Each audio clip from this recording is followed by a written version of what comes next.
Hey there, it's Laverne McKinnon. I'm a career coach and certified grief recovery specialist, and I'm so happy to welcome you to the Moonshot Mentor blogcast. I share stories, insights, and tools to help you achieve your dreams. And frequently, achieving your dreams means failures, mistakes, and faceplants.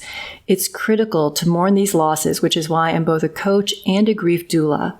I like to refer to this podcast as a blogcast because I'm reading my blog for those who prefer listening over reading. So today I'm talking about the first few days and weeks after being let go from a job and how they have a unique, surreal quality.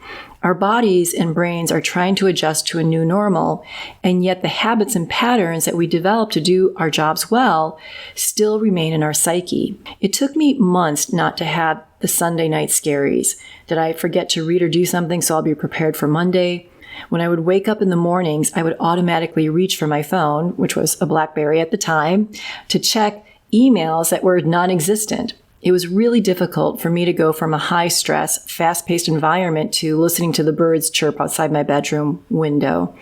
So in today's blogcast, I share my experience of getting to that first Monday after being let go. I was officially fired on a Monday in October 2006. Got the call at home after 4 months of being in limbo about the status of my role. My husband answered the phone and told my then boss that I was still in bed. It made me so mad that he said that, like I was some worthless, lazy bozo. Although that's what was going through my head, so maybe he was more psychic than observant. My heart pounded while I returned the call.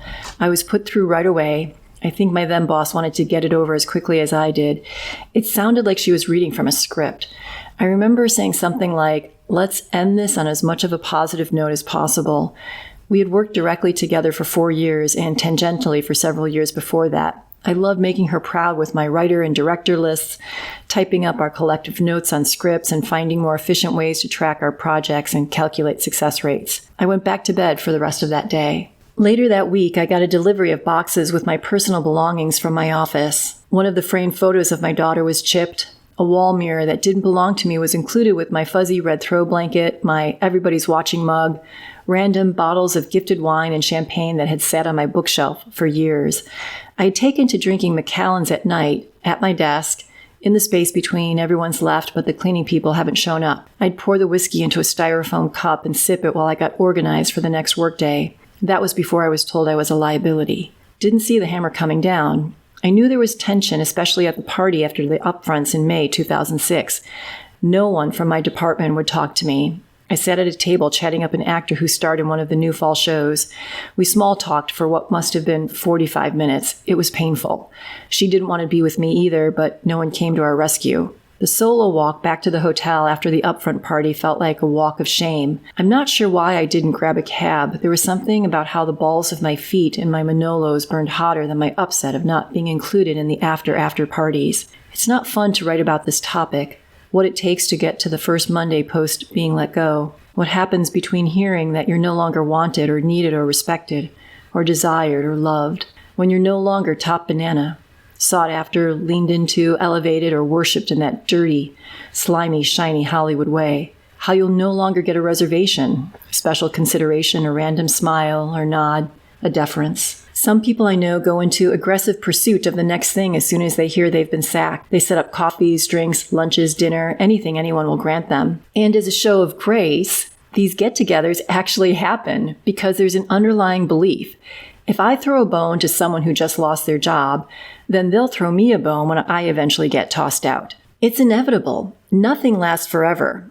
I'm not trying to throw shade here, but there's a long list of high-profile and non-high-profile execs, showrunners, actors, writers, directors, etc., who have touched success and then nothing. When I was an assistant at an agency, I had direct knowledge that a young agent was going to be fired. I liked her. She was energetic, smart, kind.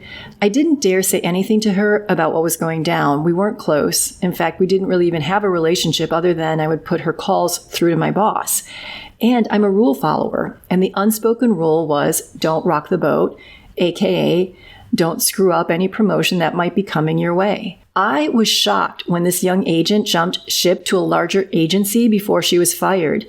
And as the news sank in, I was delighted. She had outmaneuvered them. She hadn't looked like someone who could be that politically savvy. tells you how naive I was and honestly still am. My outmaneuverability skills didn't exist when I was fired in 2006.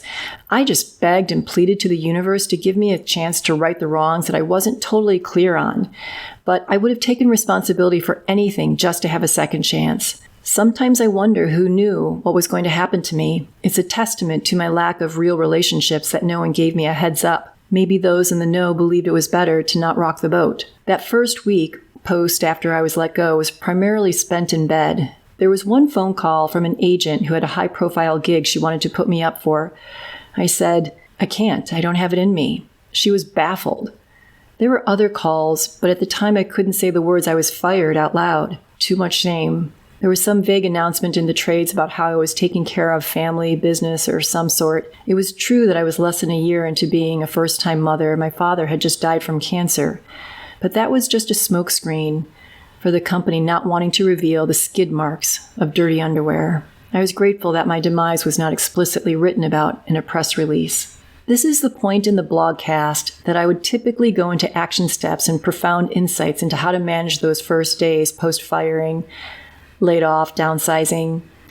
But grief unfortunately doesn't have rules. There are commonalities in people's experiences like shock, rage, despair. I skipped those three and went right into bargaining and depression, if we follow Elizabeth Kubler-Ross's 5 stages of grief model: denial, anger, bargaining, depression, acceptance. A quick side important note. The stages of grief were never meant to be prescriptive or a flowchart. It was designed to eliminate the experience of grief. The truth is that most people bounce around between those feelings and many, many more.